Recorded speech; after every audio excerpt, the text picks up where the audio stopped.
Tropa, dapat naka-disable talaga yung antivirus mo eh. Tapos, ira-run as administrator mo to.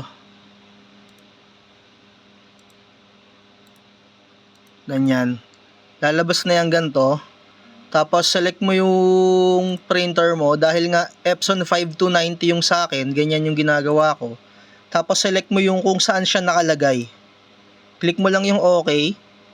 Tapos, click mo na to. Ito, yung waste ink pad counter.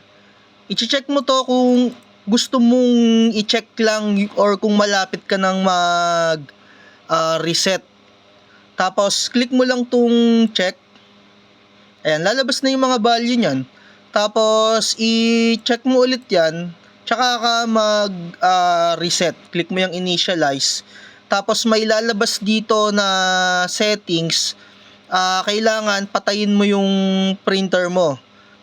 And make sure na kung i-open mo to dapat nakabukas yung printer mo Papatayin mo lang yung printer mo once na maklik mo na tong initialize.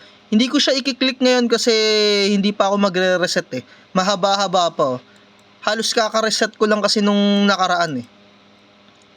So once na okay na yan, pwede mo nang buhayin yung printer mo tapos click mo na lang yung finish. Okay na yun. Make sure lang talaga naka-run as admin.